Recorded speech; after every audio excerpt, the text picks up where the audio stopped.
Welcome, Aries. This is Regina from Pacific Tarot, getting ready to do a full moon in Virgo reading, a lunar eclipse occurring on about March 3rd. So this is a combination of oracle cards and tarot cards. I've used the Raven Tarot for the baseline. I'll clarify with the African Tarot, and I will finish off with the Yogic Path Oracle, but I'm beginning the reading with the energy archaeology, and the card I pulled for you is sovereignty. The key word when this card is in balance is beacon and essence. And I'm going to read from the wisdom. Sovereignty knows the self, not selfishness, is its set point. The sovereign self is not individual or self-serving. It does not navel gaze. It looks inward for alignment first, but then looks outward for how to support, receive, give, and move in relationship with that alignment. Deconditioning and integrating the truth of who you are is foundational. The more your alignment shifts towards your purpose for being on this planet in this incarnation, the more sovereign you become.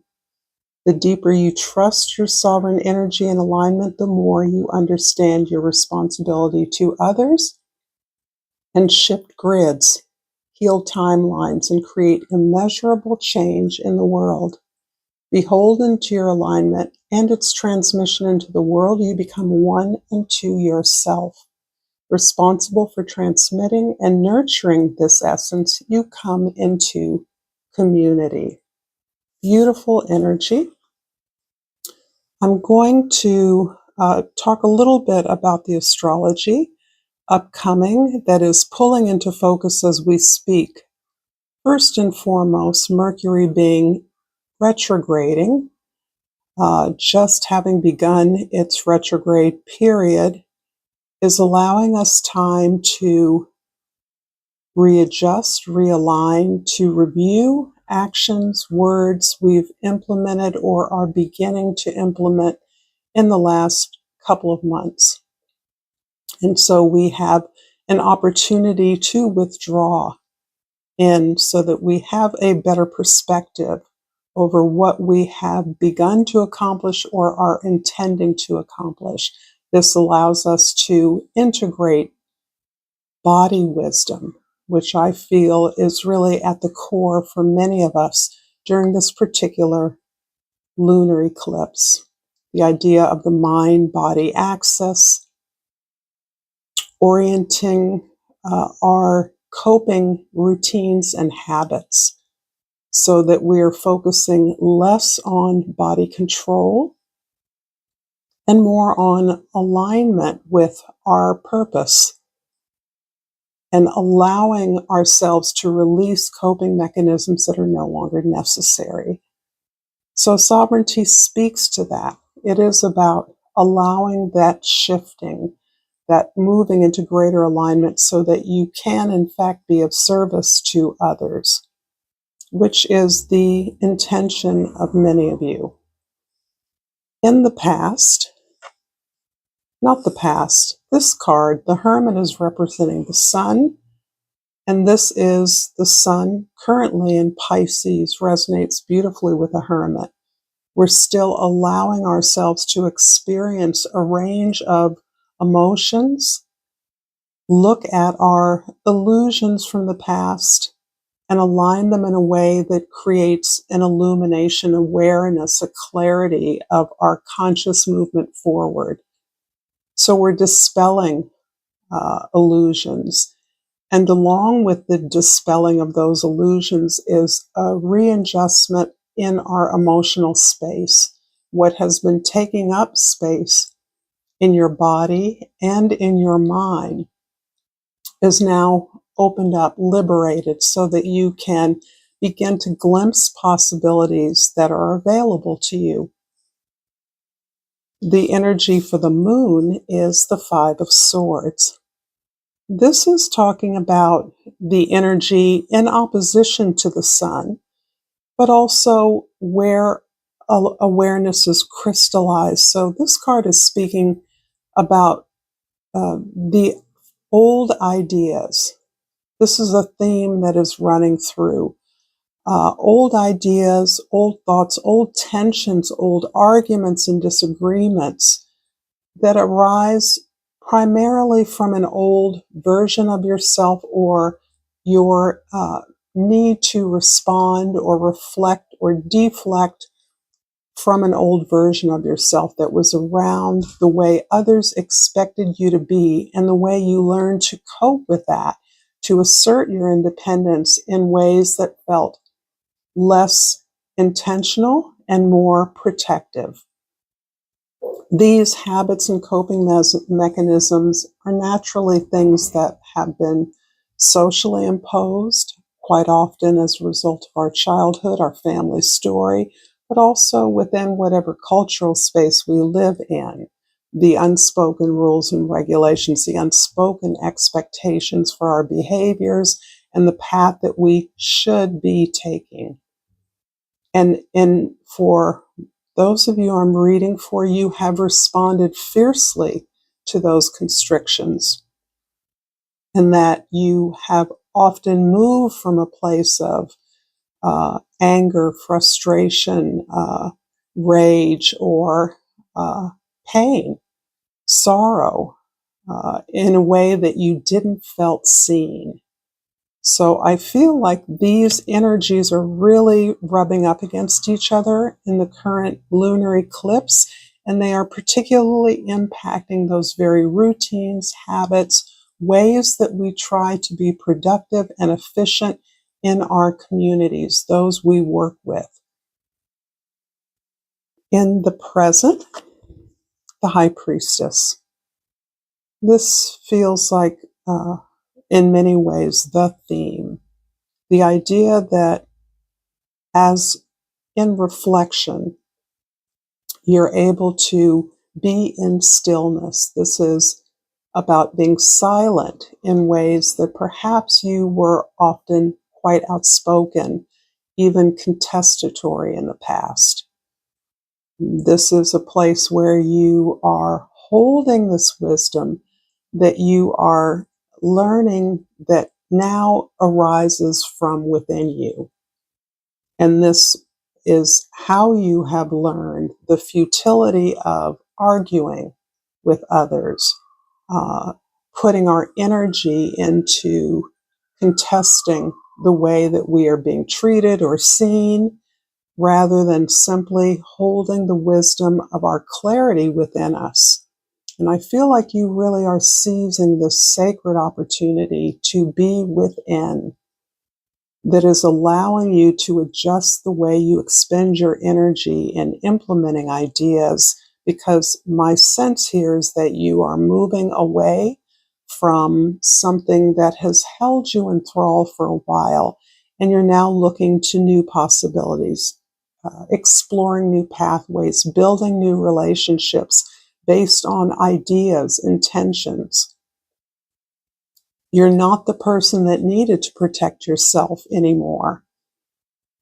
You are able to critically strategize based on how you feel, how you are being directed from within, how you are releasing all the rationales for the way you have always done things, the habits that we adopt to cope with an authoritarian world. And you have learned to build up that inner sense of authorship within you, sovereignty within you. This is knowing that, in essence, no one can impact or control your reality but you. You're taking responsibility for that. In the past, the Death card. This has come up quite often for you, Aries. At least I'm seeing it often appearing in your readings, and really is a beautiful emblem, frankly, of rebirth. And that rebirth, in many ways, is often built upon a series of losses that have had a considerable impact on your pathways, your destiny, your freedom to move. And this is really the clarity with which you are now embracing new opportunities, moving off in directions that may appear to be a real break or exposure from things you've done in the past. There's something about you putting yourself out there eventually. And you may be practicing that incrementally. You may have been on this newer path that gives you greater exposure, opportunity to share information for a while. And naturally, these processes, releasing habits of a lifetime, is something that takes time. It's never complete.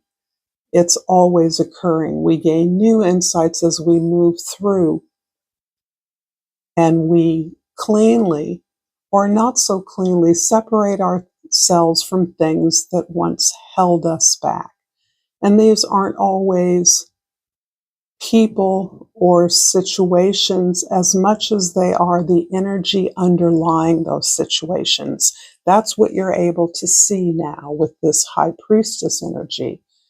It's not the people that you recognize have a stifling effect upon you. It is the energy from which they are operating, and you're learning to separate those rather cleanly now. In the future, the Ten of Swords. This again goes back to me to a mental space that is still somewhat full of all of the separations that you are manifesting and enduring. So sometimes we make a dramatic shift to, for example, a family member, someone who has been in our life forever.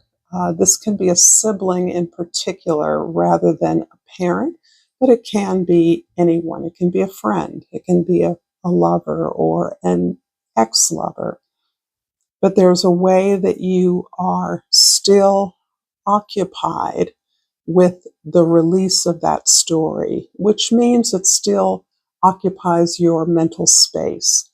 It's still taking up your space. You're still understanding how those losses, how those separations have and are occurring or need to occur.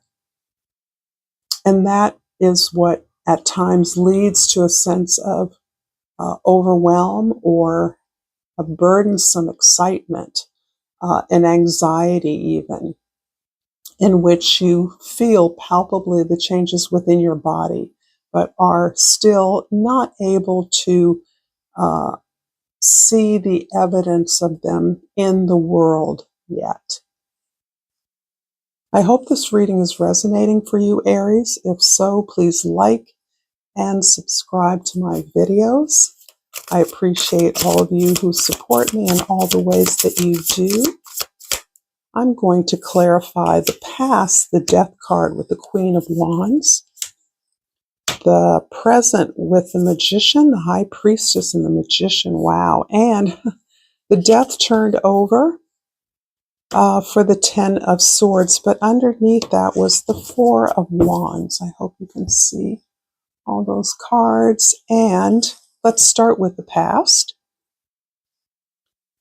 The Queen of Wands is describing the way that the changes you've made to your past associations, environments, or plans have released up, freed up your creativity in particular. How you have made room for your own inspiration, your own desire. I'm sensing here a lot of rationalizing, feeling tethered to aspects of the past, and also this verging on towards a burst of creativity as a result of this space that has once been bound up with the many losses you've experienced taking up that space. So the Queen of Wands is this confident you that emerges, this desirous, intentional you that is building something new, but this is something from the heart. This is less about what you think and more about what you feel. In the present, the High Priestess is clarified by the Magician. This feels very poignant. You are really utilizing stillness as of the primary tool of your creativity, your creative expression. It is out of the space of deep reflection, the ability to perceive the energy behind the individuals or circumstances that have felt burdensome or constricting to you, to motivate you clearly into some kind of a creative expression. And this usually comes through words, presentation, ideas, not so much the exchange of those ideas, but the pure expression of your own ideas, your own desire to build something, create something, or grow something complete. And it feels to me that many of you are tapping into your ancestry, your cultural heritage, your spiritual heritage, or your family story in some way that is informing this expression. You may be giving voice to your struggle to find your voice. In the future, the 10 of Swords is clarified by not only the death repeating itself here, but the Four of Wands, which is really quite beautiful. So I see a kind of transmutation of the many plans, ideas, strategies, manifestations that have been separated from and allowed to transform into this idea of community, not only as a foundation for whatever it is that you're building that is inclusive of others, but also a celebration of that. For some of you, this is literally a building of a structure, an organization, a group, a vehicle where learning is encouraged, is supported, and is acknowledged. And I also feel for others of you, this is uh, a recommitment to some kind of vow, mission, or purpose that you are refreshing, you are regenerating from the past. So it isn't as though this is a clean break from all that you've ever believed or done. This is more of a fuller, greater alignment, moving your personal ego out of the way.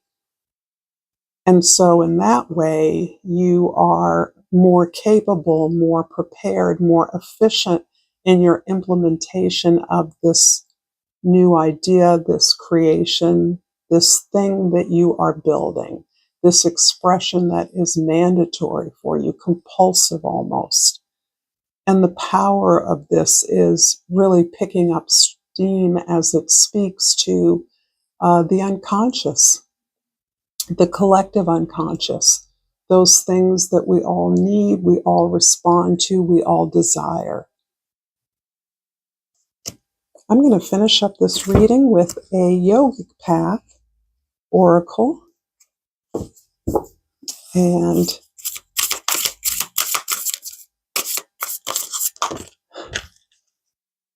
Diana turned over. I'm going to take this on top, and I'm going to read, as always, from the guidebook, from the amazing Sahara Rose, and of the 8 stages of yoga. Concentration and meditation with the intention to know truth. When was the last time you fully became immersed in what you were doing? Dhyana is when the dancer becomes the dance, the singer becomes the song, the painter becomes the paint, the lover becomes the love. There's no difference between the doer and the deed. You merge as one. You've pulled the Dhyana card to remind you that now's the time to transition from doing to embodying. Find that which you can merge with and practice it fully. Become the words in your journal, the asana in your practice, the nature with which you surround yourself, and notice your presence expand. Thank you so much, Aries, for this lovely reading. Until next time, namaste.